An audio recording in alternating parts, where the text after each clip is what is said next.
Our Father, who art in heaven, hallowed be thy name. Thy kingdom come, thy will be done, on earth as it is in heaven. Give us this day our daily bread, and forgive us our trespasses, as we forgive those who trespass against us. And lead us not into temptation, but deliver us from evil. Amen. Amen. Okay, so we are at Matthew 24, and we are about to start chapter 15. Verse 15. Verse 15, sorry. She wants to go back. No, no, no, no.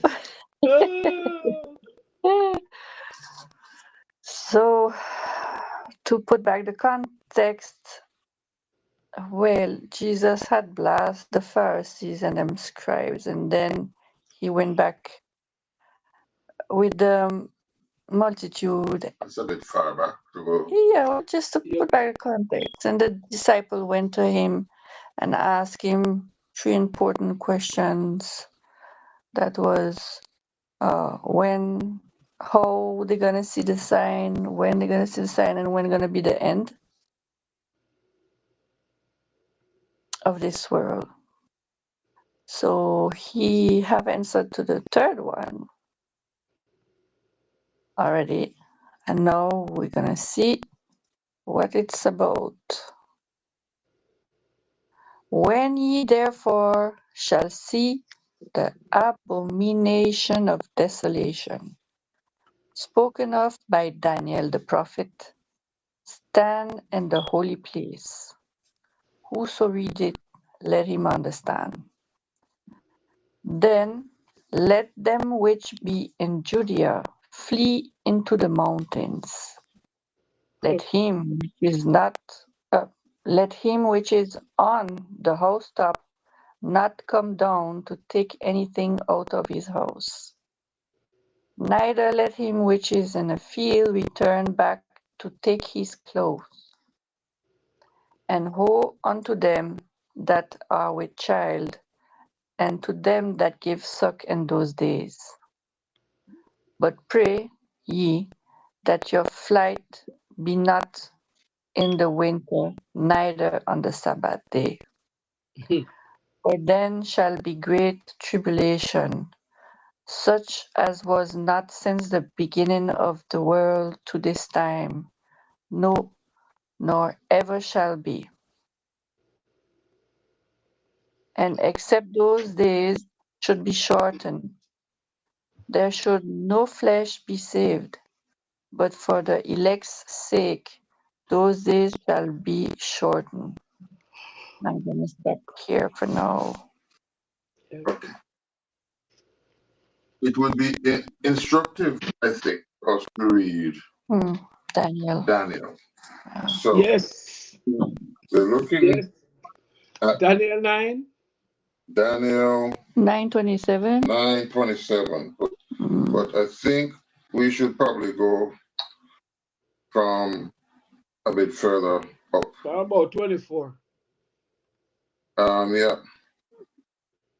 70 weeks are determined upon thy people and upon thy holy city, to finish the transgression and to make an end of sin and to make reconciliation for iniquity and to bring in everlasting righteousness and to seal up the vision and prophecy and to anoint the most holy. Know therefore and understand that from that going forth of the commandment to restore and to rebuild Jerusalem unto the Messiah, the prince shall be 7 weeks, and 62 weeks. The street shall be built again, and the wall even in troublous times. And after 62 weeks shall Messiah be cut off, but not for himself. And the people of the prince that shall come shall destroy the city and the sanctuary, and the end thereof shall be with a flood. and on to the end of the war, desolation are determined. And he shall confirm the covenant with many for 1 week. And in the midst of the week, he shall cause the sacrifice and the oblations to cease. And for the overspreading of abominations, he shall make it desolate, and even until the consummation, and that determined shall be poured upon the desolate.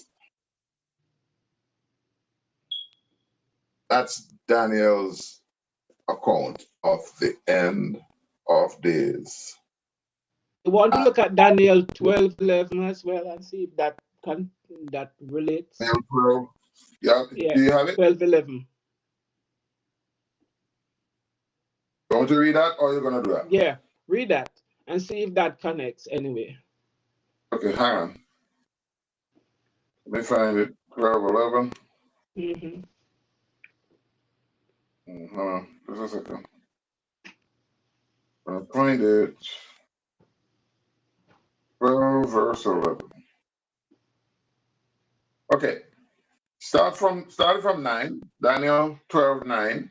And he said, Go thy way, Daniel, for the words are closed up and sealed till the time of the end. Many shall be purified and made white and tried. But the wicked shall do wickedly, and none of the wicked shall understand, but the wise shall understand. And from the time that the daily sacrifice shall be taken away, and the abomination that maketh desolate set up, there shall be 1,290 days. Blessed is he that waiteth, and cometh to the 1,330 days. But go thou thy way till the end be, for thou shalt rest and stand in the lot at the end of the days. Hmm. So that's twice in Daniel. The Oh, abomination causeth desolation. there's more. There's chapter 11:30, verse 31.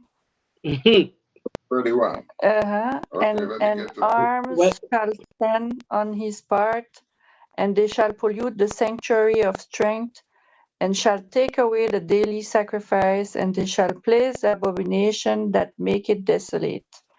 And such as do wickedly against the covenant shall he corrupt by flatteries. But the people that do know their God shall be strong and do exploits. And they that understand among the people shall instruct many. Yet they shall fall by the sword, and by flame, by captivity, and by spoil, many days. Now when they shall fall, they shall be holpen with a little help, but many shall cleave to them with flatteries. Okay, I think we Mhm. can stop. and that's 11. Yeah, and it, So, it talks about, yeah, so Daniel has mentioned it on several occasions. oh yeah, and he talks about that he would exalt himself and magnify himself above every god, and speak marvelous things against the gods of gods, and shall all sort of things. Yes, it's interesting. Okay, so here Jesus is answering one of the questions. Question is, which one is he answering? When shall these things be? And what shall be the sign of thy coming and the end of the world or the end of the age? Which question do we think Jesus is answering at this point? The second one. I think, yeah. I know he has been answering the third one all along. No, he is answering the first one. Which That's is? right. Yeah, what are the signs? The signs of these things be. And he's Remember, now saying Daniel must come to pass. remember what the disciples were asking about these things? Jesus was telling them that the temple was going to be destroyed. Mm-hmm. He said, let us go back from the first one. Mm-hmm. And Jesus went out and departed from the temple, and his disciples came to him to show him the buildings of the temple. And Jesus said unto them, see ye not all these things? Verily I say unto you, there shall not be left here one stone upon another that shall not be thrown down. And as he sat upon the Mount of Olives, the disciples came unto him privately, saying, tell us, when shall these things be? We are now asking, when shall the destruction of the temple occur? That's what they were asking. Jesus is going to answer that question. No. But he's going to go further in his answer than they anticipate. Yeah. I see something here. I need to go and check in Luke. I'm listening.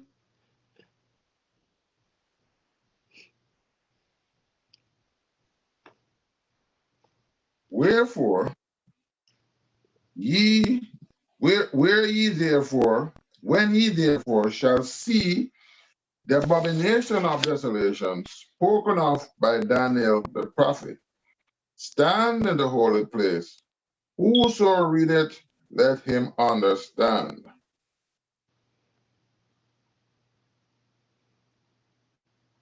Okay, here's the thing. There was an abomination before, but it didn't, let's say, cause the destruction of Jerusalem. Here we see that Jesus is speaking of an event that will come after he. But there is been speculation that the abomination that caused the desolation had already occurred. I think we need to read Luke's version. Okay, go ahead. Luke 21, reading from verse 20. Because before that, we had read it and it was related to what the church is going to do. Verse 20. And when ye shall see Jerusalem compassed with armies, then know that the desolation thereof is nigh. Then let them which are in Judea flee to the mountains, and let them which are in the midst of it depart out, and let not them that are in the countries enter therein. For these are the days of vengeance, that all things which are written may be fulfilled. But woe unto them that are with child, and to them that give suck in those days. For there shall be great distress in the land, and wrath upon the people. And they shall fall by the edge of the sword, and shall be led away captive into all nations. And Jerusalem shall be trodden down of the Gentiles, until the times of the Gentiles be fulfilled. And there shall be signs in the sun, and in the moon, and in the stars, and upon the earth distress of nations with perplexity, the seas and the waves, and the waves roaring.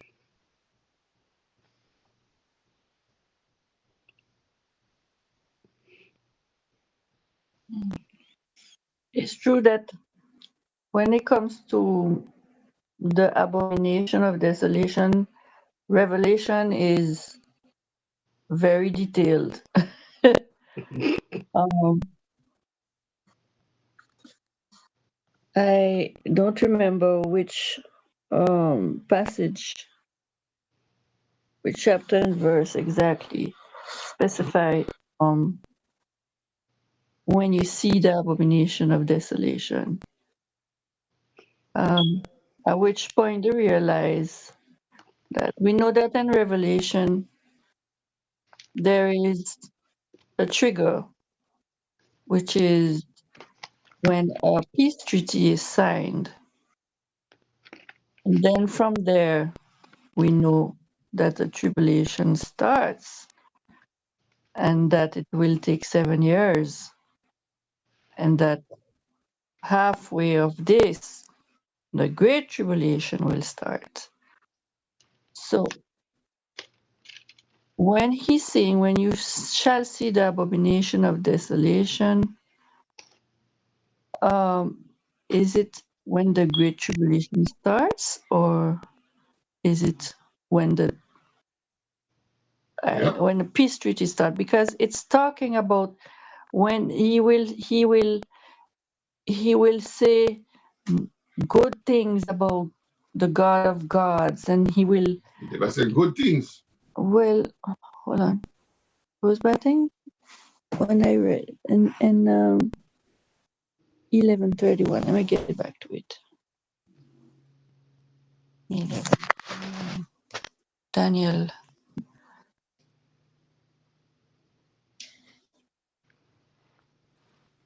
Okay. Wait.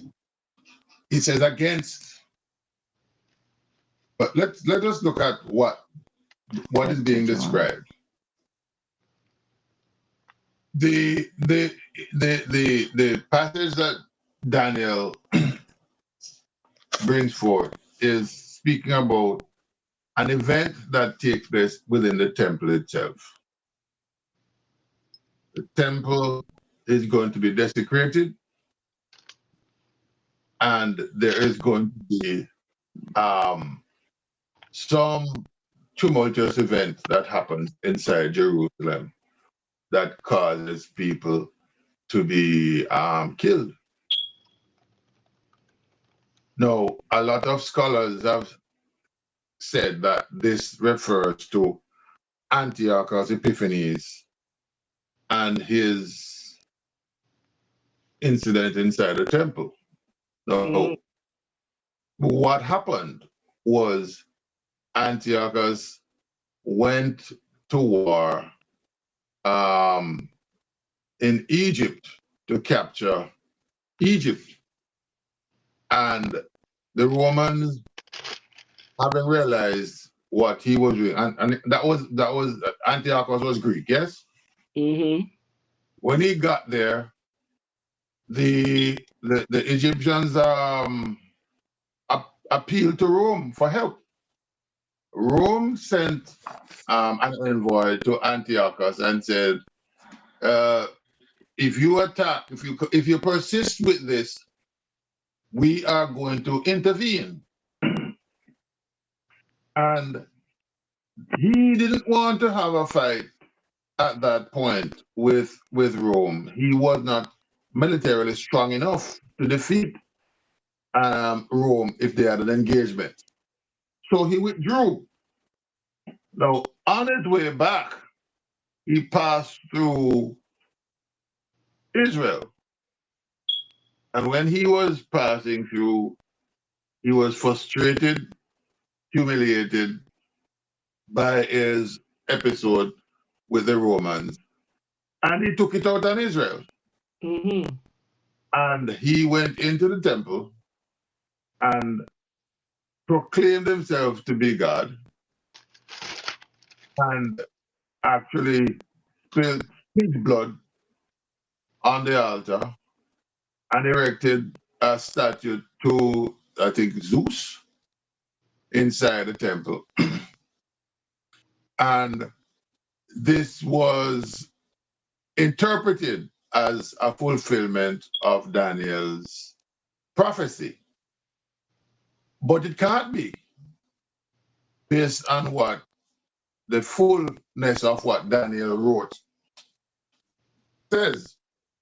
So but in eschatological discussions, eschatology, people who study it now conclude that it can't have been that historical figure because Jesus is referring to that event as not yet come. Mm-hmm. So it is said that Epiphanes was then a type of Antichrist, and this was just one small version of what is yet What's to to come. come? Okay? The interesting thing about it is, if you look at what Jesus says, it seems a bit contradictory.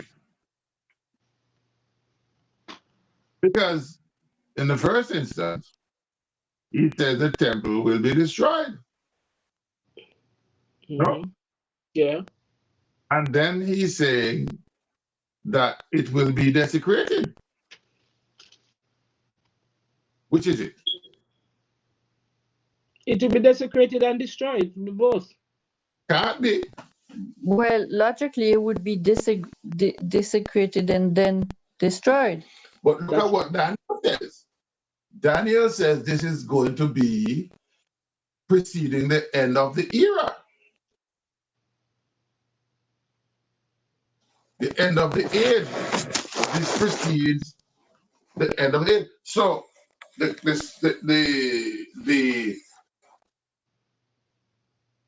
time frame doesn't line up. Jesus is saying the temple is going to be destroyed. Which it And then at another point thereafter, the temple is going to be desecrated.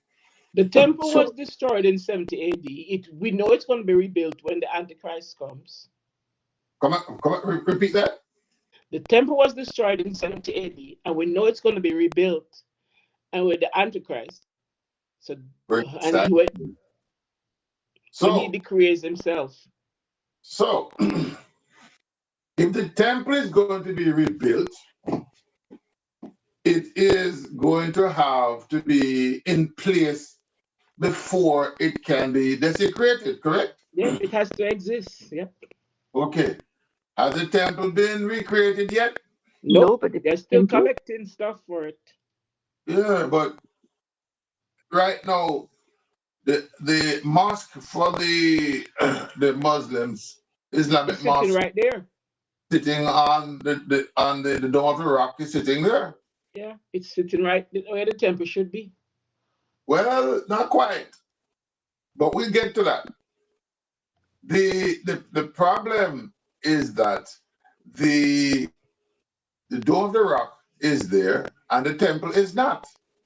Mm-hmm. So let's look at it now. If we are saying these are supposed to be signs and the temple is going to be desecrated, therefore, one of the signs for the end of our era must be the rebuilding of the temple. Yep. Any day we see the temple being rebuilt, then we know we are in uncharted waters here. We should be looking now for the things that follow logically from this. If the temple is destroyed, no. And the Bible says during the Great Tribulation, it is going to be that the Antichrist will go into the temple and desecrate it. It means that the temple needs to be rebuilt. And there is no sign at this point that the temple is even close to being rebuilt. So, for all those people who are speculating that the tribulations are near, I think you got your wires crossed. Don't start speculating that until the temple is rebuilt, because if the temple is not rebuilt, how can you desecrate it? Yep. Can desecrate something that don't exist. Exactly. So there are people who are pontificating, oh, it's going to be in our lifetime. It may well be. With modern equipment, it may not take 3 years for the temple to be rebuilt. But the truth is, it doesn't need all of the temple to be rebuilt. It just needs the inner part of the temple to be built, for it to be desecrated. To be rebuilt. And that will be sufficient for the desecration to happen. In Revelation, well, in Daniel, no, where was it? Is it Revelation? I think it's Revelation, when he tells them to measure, told John to measure the temple, but do not measure the outer courts, because that will be given to the Gentiles. And guess what the Dome of the Rock is? On the outer courts. So it is not required for the Dome of the Rock to be moved for the temple to be rebuilt. There is enough space for both buildings to occupy the site.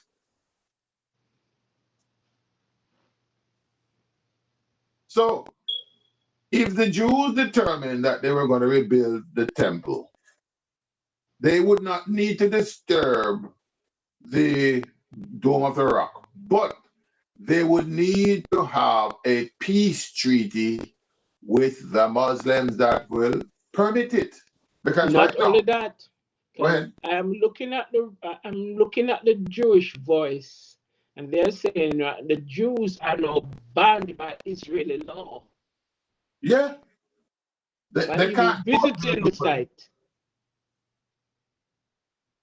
And the there is also a division between the Jews on whether it should be built or not, because some say it don't need to be rebuilt. We live in the spiritual world. We live spiritually now. And others say the problems that the Jews are having will only be solved if the temple is built. So right now, the Jews themselves are not together in building that. Keep in mind that the Jewish faith requires the temple for sacrifice. Mm-hmm. For right now, yeah, the Jewish faith requires sacrifice the temple for sacrifice and for the remission of sin. Mm-hmm. It is an integral part of being Jewish. But they have so many different types. They have the Orthodox Jew versus and they each believe something different, and that's part of the problem. Well, it's like how you have the Pharisees and the Sadducees in their own story. We're having all of that still. Well, that may be the case, but the temple, I don't know of any Jew who wouldn't wish to have the temple rebuilt. Well, they may not want the problem of having to confront the Islamic contingent within Israel. But if there was a peaceful way to have that situation resolved and the temple could be rebuilt without a problem, they would certainly go for it. And how is that going to be permitted? Peace treaty. Peace treaty. The Orthodox Jews have revised the Sanhedrin. If there is a peace treaty, which therefore, with provisions for the temple to be rebuilt without disturbing the Dome of the Rock, it shouldn't take more than, say, 3 years for them to rebuild it with modern equipment. Because what's happening nowadays. Yeah. And did you know that the Sanhedrin is back? Yeah. The Sanhedrin is back. It has been revised. Yep. The menorah is already in. The clothing for the high priests are already in. They've collected and they're prepared. The Jews are prepared. The Sanhedrin is in place, so yeah. Well, the Sanhedrin is not important for the temple, to be honest. They are the ones who supervise the building, according to the Jewish, what I'm reading right now. Without the peace treaty to allow for that, they don't have much to work with. But I'm just saying, when we speak of the desecration of the temple, and we say it must happen, and that will be a sign, etc. Great. But without the temple being in place, there will not be any desecration of the temple. Right. So one of the signs, therefore, would have to be the third temple being built. So when do you start seeing the cascade effect? When the temple is being rebuilt. And it may well be that the peace treaty signifies and signals that rebuilding. We don't know. But when it happens, you will know. Jesus says, you hypocrites, you can tell when it's going to rain because you will see the clouds coming from the Mediterranean. And you can tell that it is going to be hot when you feel the breeze coming from the south of the desert. But you can't tell what age you are in now. And you should know. But that is because you are able to perceive what is happening. In other words, when you see the clouds coming out of the Mediterranean, and they're dark clouds, and you know they're rain clouds, you can see these things. It is something that you don't. They're obvious. It should be obvious. It's a sign. It So a should be obvious. sign is something that is obvious. Okay, you're driving along the road, and there is this billboard that the government has put up to say, detour ahead, there is an accident and you need to come off this highway to a side road. The sign is there. If you don't observe the sign, then that's to your detriment. But the sign is there. Those people who observe the sign and act accordingly will be moving out of harm's way. But that doesn't mean the sign was not there for everyone to observe. And that is what a sign is. It's there for everyone to see. But only those who want to observe it and to obey it will be moving themselves in appropriate manners. Yeah. And 15, he said you better know how to see the sign, how to acknowledge it. Because when you see it, you have measures to take.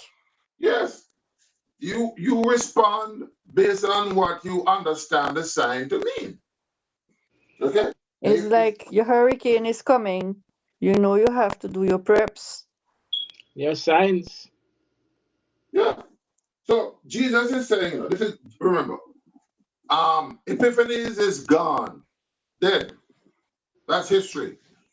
And Jesus is here now saying, when ye therefore shall see the abomination of desolation spoken of by Daniel the prophet, he's saying it is yet to come. It has not happened yet. So when you see it, stand in the holy place. Then let them which be in Judea flee unto the mountains. It has not happened yet. No. But when it happened, this is what you have to do. Okay? Luke says something else. You read it again for us, Janet. Do you remember that part of Luke where you speak about Yeah. Jerusalem? Let me go. I'm going there now. Luke 21, verse 20. And when ye shall see Jerusalem compassed with armies, then know that the desolation thereof is nigh. Okay. Put a point there. Daniel speaks of several desolations, but we don't get that. It's not only one desolation that Daniel speaks of. He says, when you shall see it putting in desolations. Go back to Daniel. Let me see if I can find it. Daniel 9. Yeah.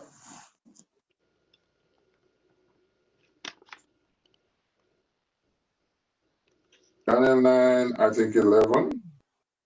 The one. Daniel 9. 27. 27. He shall make it desolate, even until the consummation, and then the termination shall be poured upon the desolate. But 26 says, mm-hmm. and after 62 weeks shall Messiah be cut off, but not for himself. And the people of the prince that shall come shall destroy the city and the sanctuary, and the end thereof shall be a flood, and unto the end of the war desolations are determined. So more than one. But it never said the Desolation. temple desolations. It said more than one desolation. Yeah. Desolations are determined. Okay? So here we only hear of one desolation. When people say the abomination that causes desolation, we only think of one. But Daniel is here saying, oh no, we're going to have more than one incident. You're going to be having more than just one incident that is considered to be desolate. Because desolation is the act itself. The abomination is one thing, and the desolation is another. To make it desolate means it's going to be abandoned. You get what I'm saying? Mm-hmm. When it says to make something desolate, you're saying nothing lives there. Nothing exists in the space. It is abandoned. So the abomination that causes desolation means one act will cause people to flee and to have the city or the space vacated. That's what desolation means. So what Jesus is saying, when you see this happening, this is what you must do. You must vacate the space. This is the desolation. Jesus is saying, leave the place desolate. Leave it. Move away from Run it. away. All right? Move away from it and leave the space desolate. Right? Because if you read it,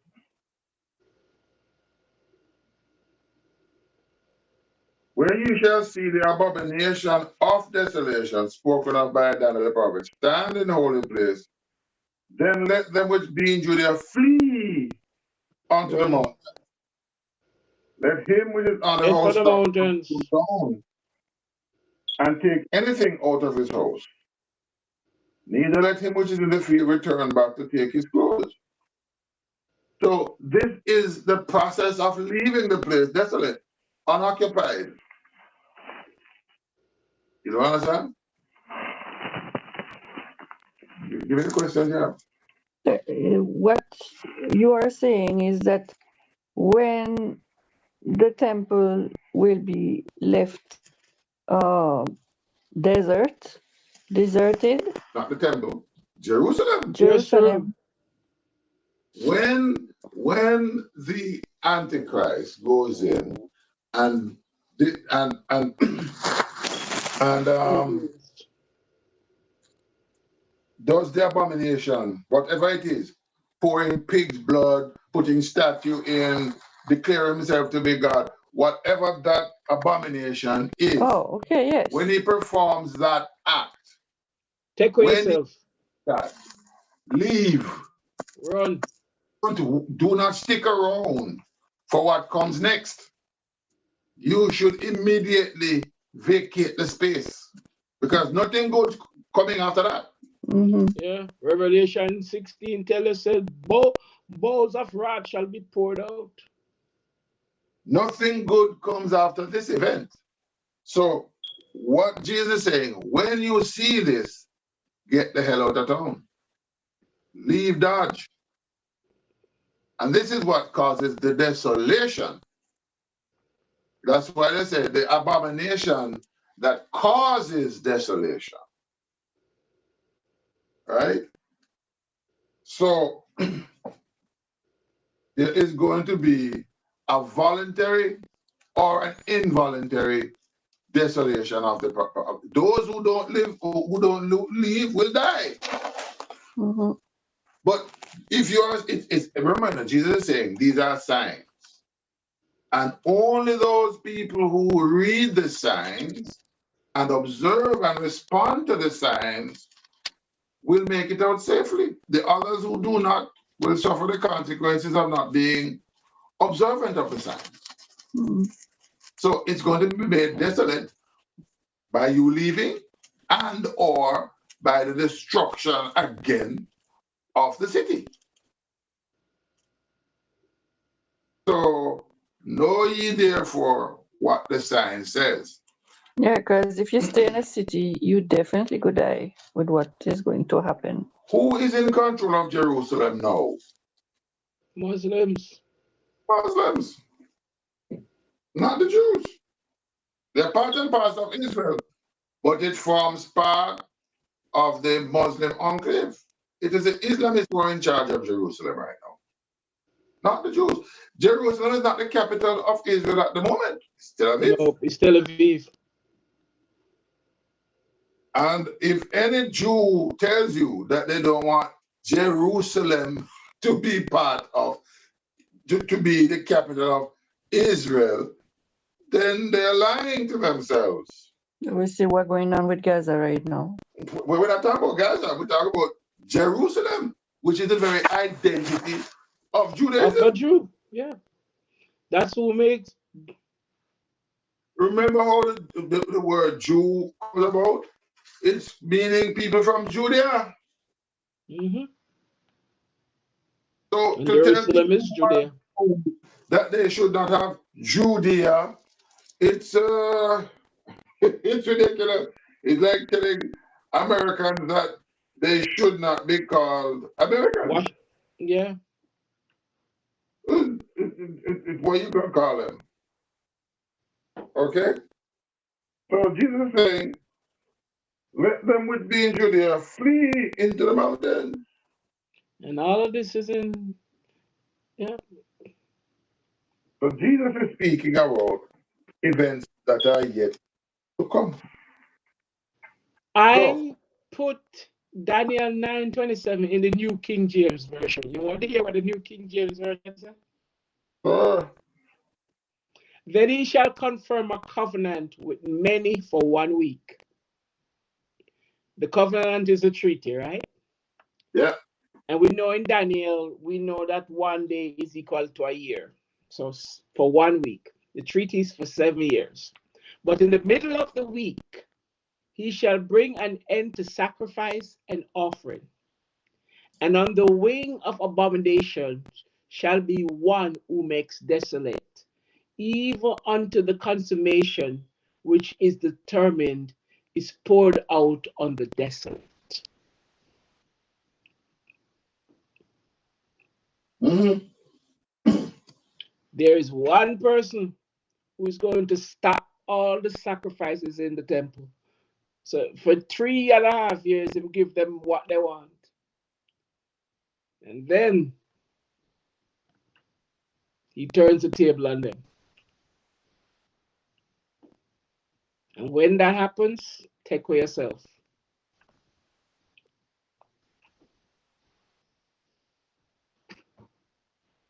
Interesting. So we shall see in the future what this sign is, and we should act accordingly. This is what Jesus is simply saying. This is gonna happen. When you see it, this is what I suggest you do. Mm-hmm. You know? Yeah. So So 16, 17, 18, 19, all of that interesting, is what you should do when that happens. interesting thing. Luke's version speaks about the destruction of Jerusalem. Mm-hmm. When you see Jerusalem encircled, at the siege, on the siege, Yep. It says right? surrounded by armies. So it definitely means, yep, under siege. This has already happened. These This are the days is of vengeance. of Jerusalem in 70 AD. Right. What happened? When the army of the Romans came, they encircled Jerusalem. They approached. And the Israelites saw them and attacked them. And they pulled back because they didn't have all of their coordination together. And the Jews slaughtered quite a few of the Roman soldiers, and the Romans pulled back. Now, the Christians, when they saw that, they said, uh-oh, this looks eerily familiar to what Jesus was saying. So the Christians packed their bags and they left. Okay. They left because Jesus said, when you see, read Luke again. Luke says, when ye shall see Jerusalem compassed with armies, then know that the desolation thereof is nigh. Yeah. And keep reading. All right.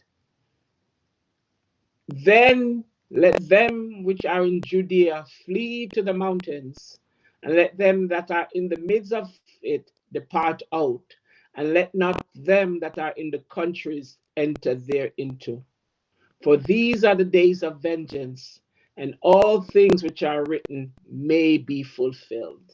That all things which are written may be fulfilled. Okay. And we So, know this is Amos coming to pass right there. So these are the, listen, remember the parables that Jesus spoke about?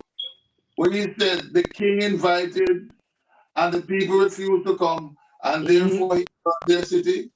yep, he got All angry right? and killed everything and everybody. Yep. Yeah. He's saying, when you see Jerusalem encircled, flee.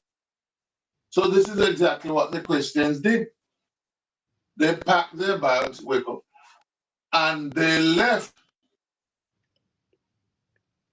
And when they left, the the the The Pharisees, Romans, no, the Romans were nowhere to be seen at that point. The Romans had withdrawn, okay, and the okay, Christians packed up and they left.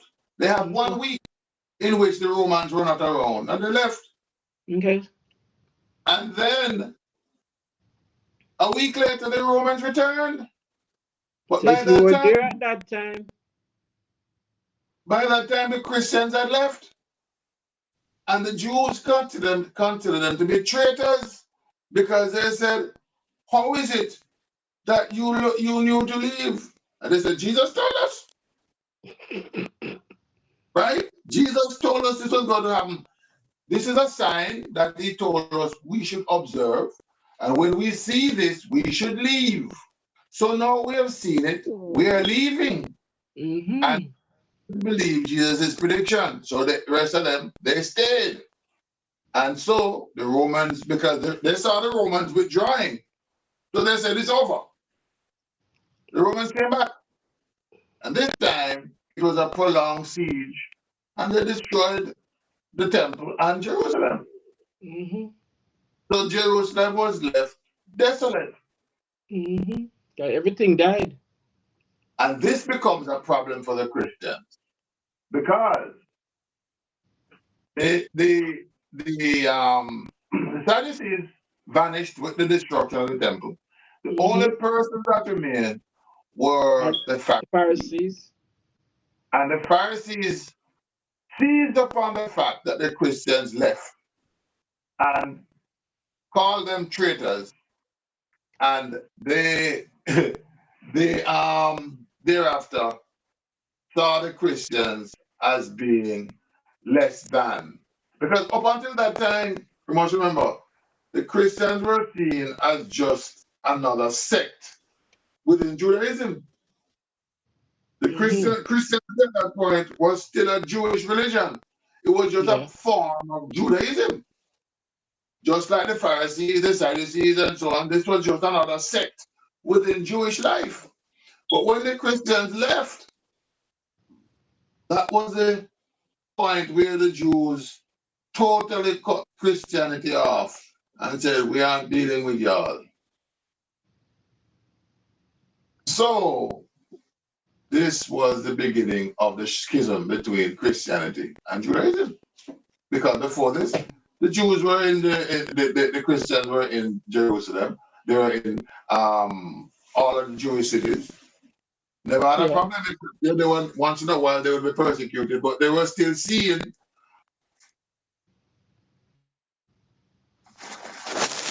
But let's go on.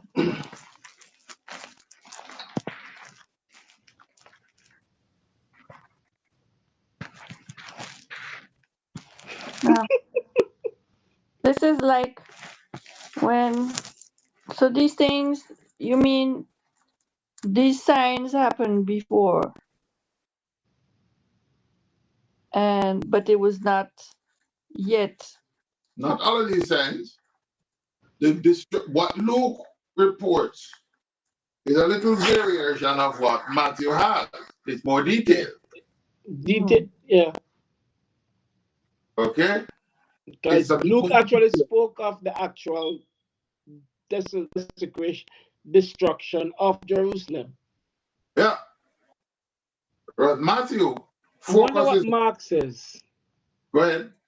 No, I'm going to look and see if Mark has anything. Right. Matthew focuses on the abomination that caused desolation. I wonder if it does. And this has not yet happened. But when ye shall desolation, spoken of by Daniel the prophet, standing where it ought not, let him that readeth understand. Let them that be in Judea flee to the mountains. And let him that is on the housetop not go down into the house, neither enter therein to take anything out of his house. And let him that is in the field not turn back again for to take up his garment. But woe to them that are with child, and to them that give suck in those days. And pray ye that your flight not be in winter. For in those days shall the affliction, such as was not from the beginning of the creation which God created unto this time, neither shall be. Except the Lord has shortened those days, no flesh shall be saved. But for the elect's sake, whom he has chosen, he has shortened the days. And then if any man say unto you, lo, there is Christ. No, stop right there. Go on to verse 20. So the other part is that's Mark's version. all of this bespeaks the abomination that caused desolation as a sign and a prescribed action that those who are living in Judea should take. So given that, to whom is he speaking? He's speaking to the Jews. The Jews. He did not have no Gentiles. Because we're not talking about Gentiles, we're talking about the Jews. He's talking to the Jews because as you read, if you read the rest of Luke, it says it will be given up to the Gentiles after that. He didn't say anything until the time of the Gentile is ended. Precisely. No, let's look at 21 because 21 is the key. For then shall be great tribulation, such as was not since the beginning of the world to this time, no, nor ever shall be. So, Jesus is saying, after this act shall come great tribulation. Remember now, he says before, this is the beginning of sorrow.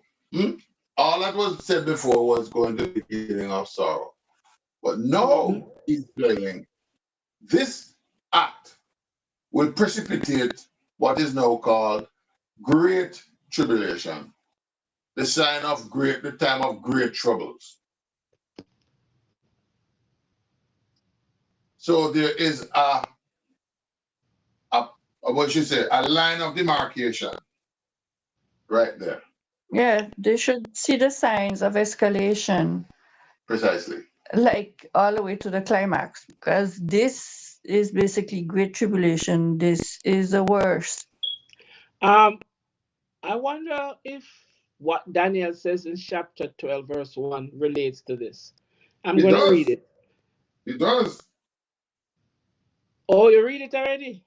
Yeah, man, go ahead. Read it again. And at that time shall Michael stand up, the great prince which standeth for the children of thy people. And there shall be a time of trouble, such as never was since there was a nation, even to that same time. And at that time thy people shall be delivered, every one that should be found written in the book. Mhm.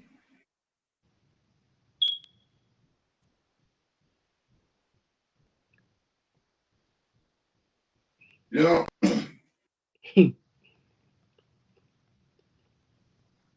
if you look at what is said in um, Daniel 8, Daniel Daniel 8, 8. yeah, 23. Mm-hmm.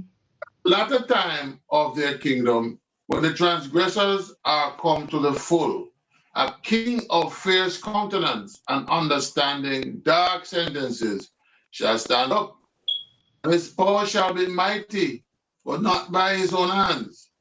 And he shall destroy wonderfully, and shall prosper and practice, and shall destroy the mighty and the holy people.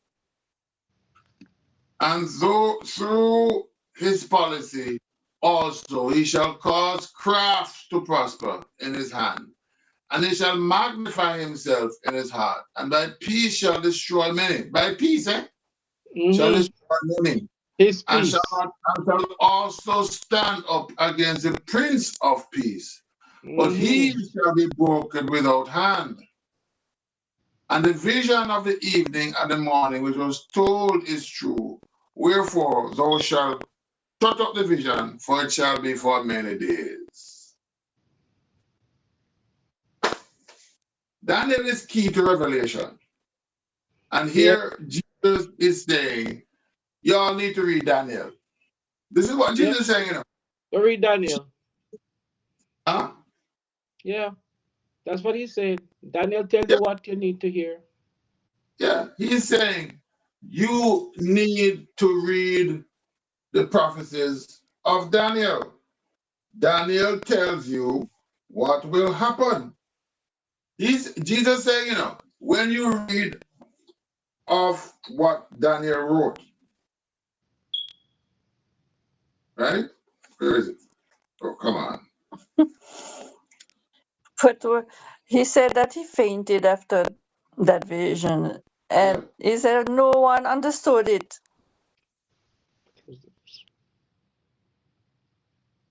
He says, when ye therefore shall see the abomination of desolation spoken of by Daniel the prophet, stand in the holy place.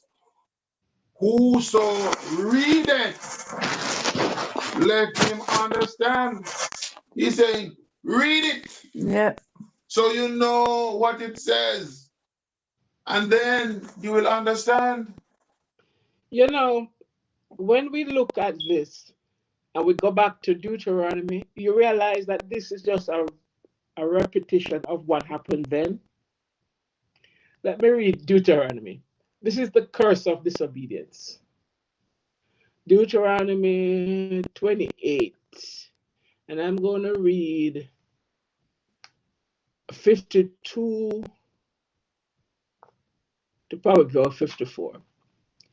They shall besiege all the cities throughout your land until the high and fortified walls in which you trust have fallen.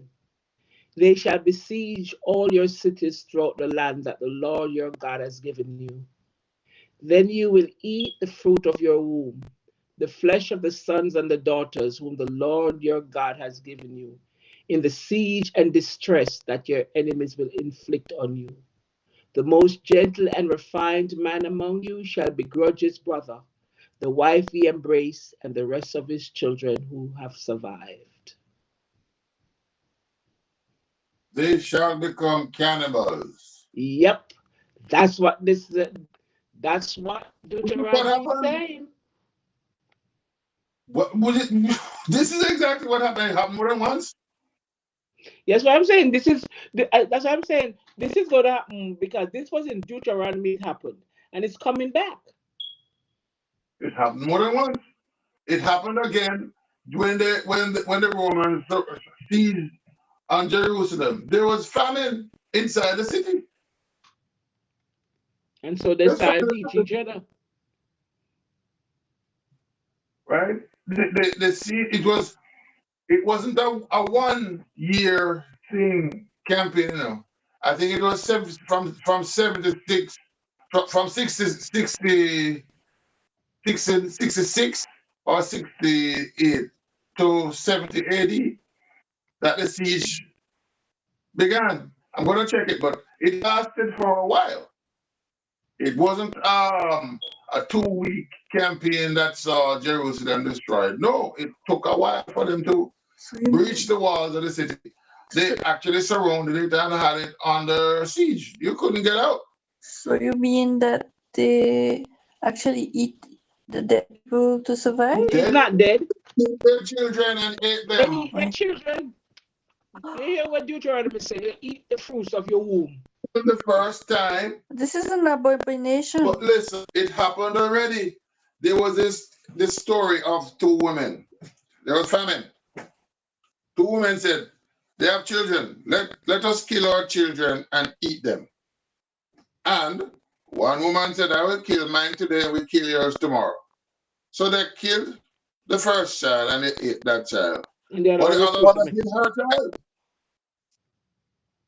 She ate the first one's child and then she hid hers.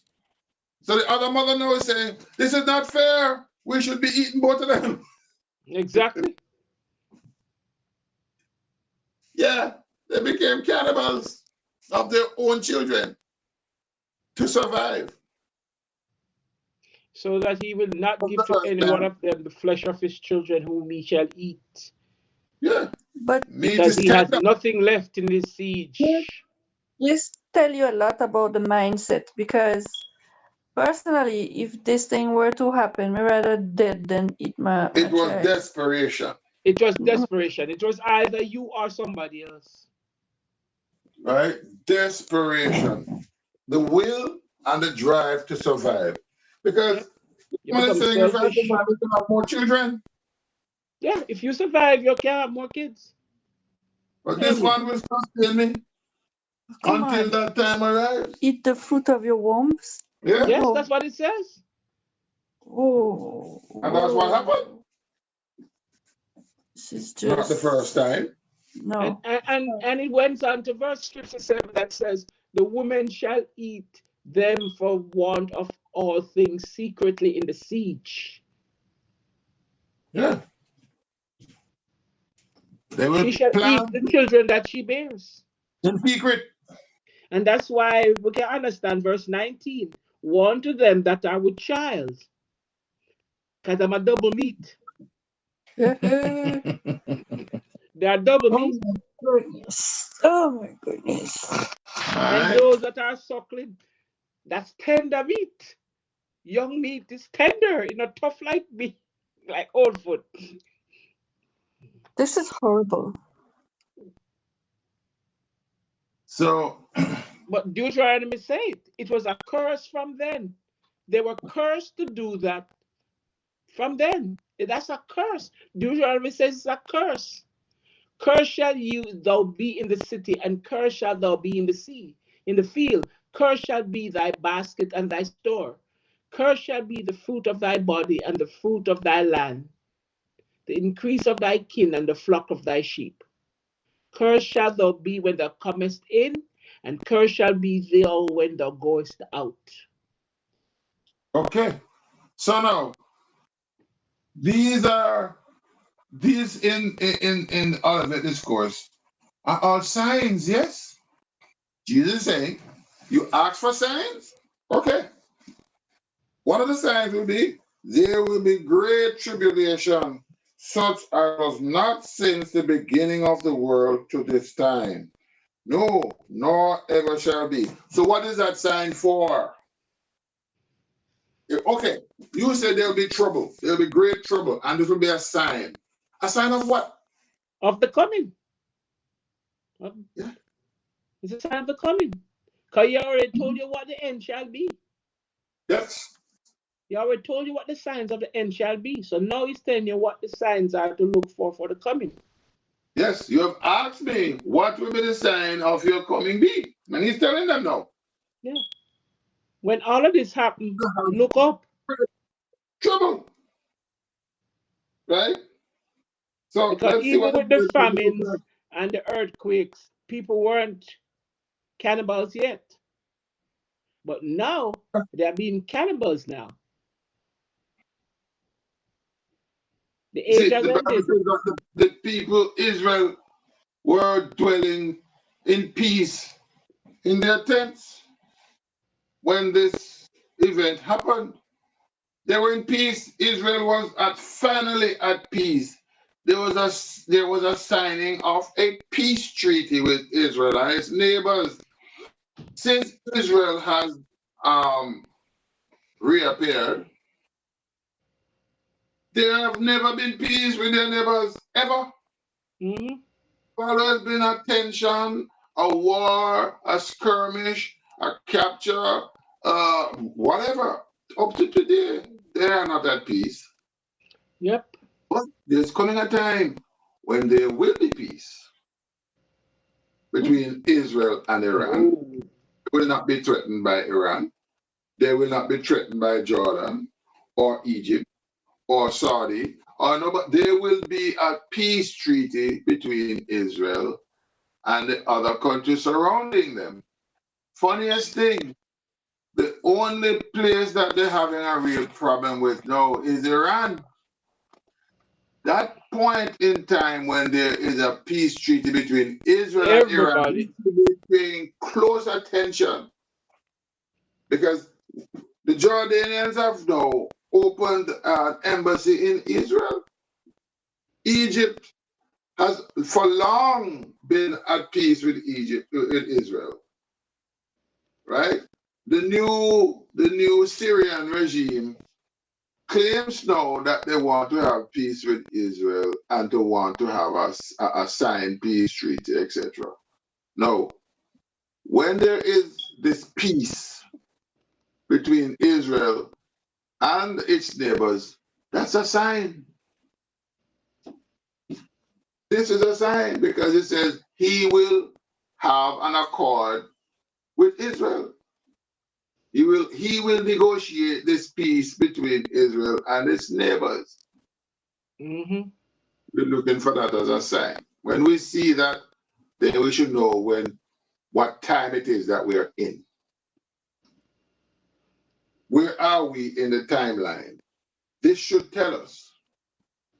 But you're going along a road and you're anticipating seeing a sign, and you're looking and you're fretting, when is the sign going to be? And you're wondering and you're worried and you're trying to predict when the sign is going to be. It makes no sense.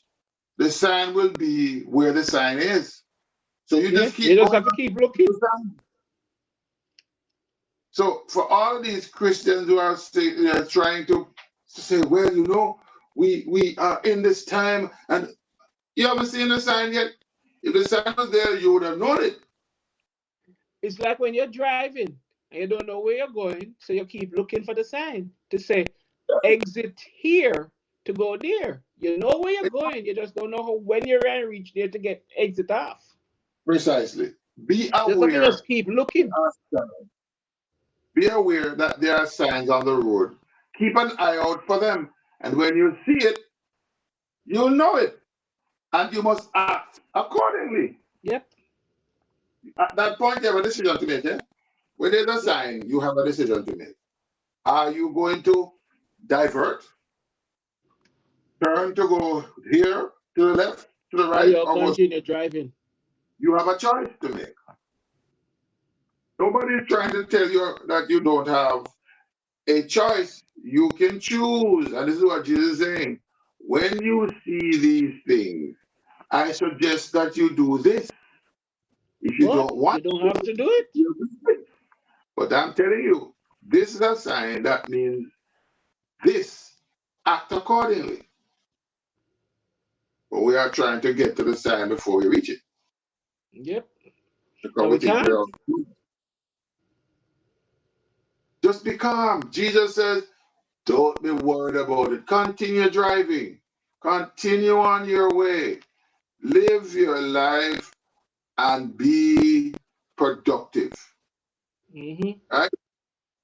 And do what I've asked you to do. And just continue. When you come across the sign, when you arrive at that point, then you observe the sign and you make your left or your right turn. You act accordingly. Heavenly Father, again, we come to say thank you. Help us to continue to discern and to see the signs. And as we see the signs, Father, help us to remember that we have a choice. And we pray, Father, that we'll always continue to say, you are our only choice. And we thank you, Father, for this knowledge. And we thank you for the opportunity to share this knowledge with others.